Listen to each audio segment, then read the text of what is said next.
Hello everyone. आज का हम लोग का टॉपिक है माइटोकॉन्ड्रिया। माइटोकॉन्ड्रिया होता क्या है?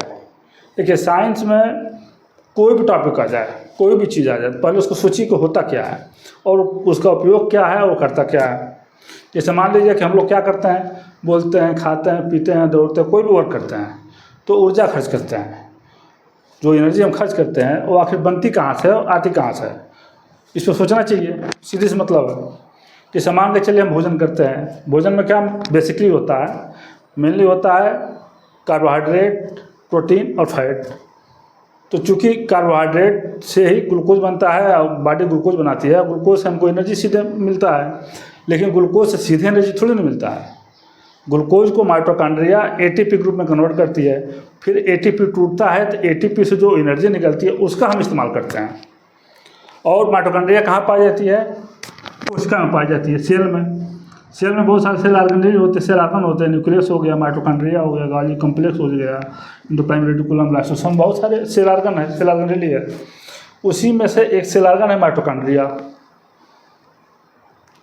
जो क्या करता है, ऊर्जा का उत्पादन करता है एटीपी के रूप में, जिसका हम उपयोग करके, कोई भी जीव उपयोग करके अपना मेटाबॉलिज्म, कोशिका भी है, कोशिका के अंदर ऊर्जा बनती है, तो कोशिका को भी अपना अगर कुछ रिपेयर करना है, कुछ नया चीज़ बनाना है, तो वो भी अपना एटीपी के रूप में ही ऊर्जा का इस्तेमाल करती है। और हम भी क्या करते हैं, एटीपी ग्रुप में ही ऊर्जा का इस्तेमाल करते हैं। सीधी सी बात है। अब थोड़ा सा देख लीजिए, mitochondria is known as the power house of the cell. Mitochondria क्या कहते हैं? कोशिका का ऊर्जा घर कहते हैं। सभी सेल में, चाहे प्लांट सेल हो चाहे एनिमल सेल हो, सभी सेल में क्या होती है, कोशिका में क्या होता है, माइटोकॉन्ड्रिया पाया जाता है। और माइटोकॉन्ड्रिया क्या कहते हैं? Power house of the cell, यानी कि ऊर्जा घर कहते हैं कोशिका का। अगला देख लीजिए, माइटोकॉन्ड्रिया सिंगुलर इज माइटोकॉन्ड्रियन। जैसे एक कोशिका में बहुत सारे माइटोकॉन्ड्रिया पाए जाते हैं। ये नहीं है कि एक कोशिका में एक ही माइटोकॉन्ड्रिया रहेगा, नहीं, बहुत सारे होते हैं। जैसे हमारे स्केलेटल मसल सेल हैं, जिसे दौड़ते हुए हैं, चलते हैं हम लोग, तो उसमें क्या होता है कि उस सेल्स में ऊर्जा का खर्चा ज़्यादा होता है, तो उसमें सबसे ज़्यादा माइटोकॉन्ड्रिया पाया जाता है। और सिंगल माइटोकॉन्ड्रिया को हम माइटोकॉन्ड्रियन कहते हैं। सिंगल जो माइटोकॉन्ड्रिया होती है उसको क्या कहते हैं? माइटोकॉन्ड्रियन कहते हैं। और बहुत सारे माइटोकॉन्ड्रिया मिल जाते हैं तो उसको क्या कहते हैं? माइटोकॉन्ड्रिया। तो चूँकि एक कोशिका में बहुत सारे माइटोकॉन्ड्रिया होते हैं, इसलिए उसको माइटोकॉन्ड्रिया आदमी कहा जाता है। अगला देख लेते हैं, ये माइटोकॉन्ड्रिया कंसिस्ट ऑफ 2 मेम्ब्रेन्स। कोई माइटोकॉन्ड्रिया होती है, वो क्या होते हैं, 2 लेयर से बनी होती है। Each of which is similar structure to the plasma membrane. दो मुख्यतः लेयर से बनी होती है, एक आउटर लेयर होती है, एक इनर लेयर होती है। लेकिन दोनों क्या होती है, सिमिलर किससे होती है? प्लाज्मा मेम्ब्रेन के सिमिलर होती है। जो प्लाज्मा मेम्ब्रेन मैं पिछले वीडियो में बताया हूँ, सेल मेम्ब्रेन, तो प्लाज्मा मेम्ब्रेन के सिमिलर होती है, दोनों स्ट्रक्चर जो होती है। अगला टॉपिक देख लीजिए, the outer mitochondrial membrane is smooth. जो माइटोकॉन्ड्रिया का बाहरी मेम्ब्रेन है, ये क्या होता है, स्मूथ होता है। ये मेम्ब्रेन, बाहरी मेम्ब्रेन क्या होता है, स्मूथ होता है, जो कि कवरिंग करता है।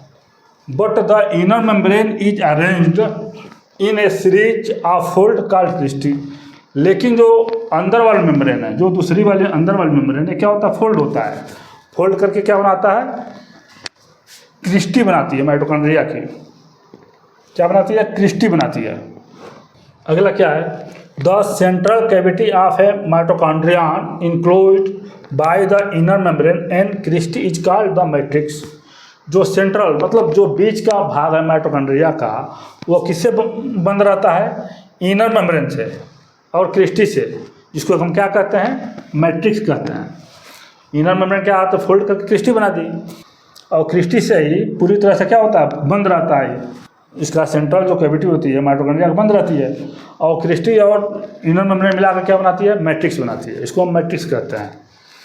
अगला देख लीजिए, mitochondria self replicate, they divide two increase in numbers. Mitochondria क्या होता है, सेल्फ रेप्लिकेट करता है। मतलब एक माइटोकॉन्ड्रिया 2 माइटोकॉन्ड्रिया में हो जाती है, 2 माइटोकॉन्ड्रिया 4 में, 4 8 में, ये सेल्फ रेप्लिकेट करती है। क्योंकि माइटोकॉन्ड्रिया में इसका सेल्फ डीएनए होता है। सभी माइटोकॉन्ड्रिया में सेल्फ डीएनए होता है। डीएनए का मुख्य काम क्या है?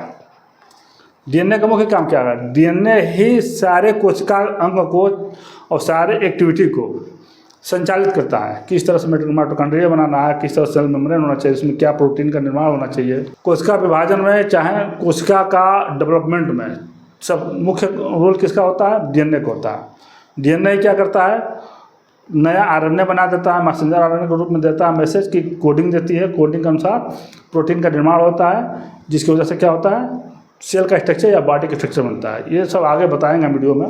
There replication is controlled by genes within the mitochondria. इसका रेप्लिकेशन जो होता है, माइटोकॉन्ड्रिया जो 1 से 2, 2 में 4, 4 से 8 में डिवाइड होती है, बनती जाती है, ये रेप्लिकेशन किससे होता है, माइटोकॉन्ड्रिया डीएनए के द्वारा होता है। माइटोकॉन्ड्रिया डीएनए के द्वारा, चूँकि माइटोकॉन्ड्रिया में डीएनए पाया जाता है। डीएनए का काम क्या है, उसी तरह से मैसेज देता है कि किस तरह से हमको बनाना है, सेल को कैसे डिवाइड करना है, फिर क्या क्या स्ट्रक्चर बनाना है। तो या तो हम ये भी कह सकते हैं माइटोकॉन्ड्रिया क्या है, कोशिका के अंदर एक कोशिका है।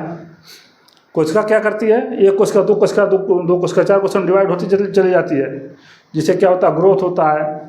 चाहे बॉडी में कहीं चोट लग गया, कट गया, जल गया, तो उसका क्या होता है, फीलिंग हो जाती है, वो घाव भर जाता है, चोट भर जाता है। या तो ग्रोथ होता है, जब सेल ग्रोथ करती है, सेल डिवाइड होती है 1 से 2, 2 से 4, 4 से 6, 4 से 8, 8 से 12, 8 से 16, तो क्या होता है, सेल का रेप्लिकेशन होता है। तो उसी तरह से माइटोकॉन्ड्रिया का रेप्लिकेशन होता है। तो माइटोकॉन्ड्रिया का हम कोशिका के अंदर कोशिका भी कह सकते हैं, क्योंकि इसमें सेल्फ डीएनए होता है। माइटोकॉन्ड्रिया जो ऊर्जा बनाती है, किस रूप में बनाती है, एटीपी के रूप में बनाती है। एटीपी, इसको क्या कहते हैं, एडेनोसिन ट्राइफॉस्फेट। इसको याद रख लीजिएगा कि जो माइटोकॉन्ड्रिया निर्माण किसकी करती है, एटीपी का निर्माण करती है।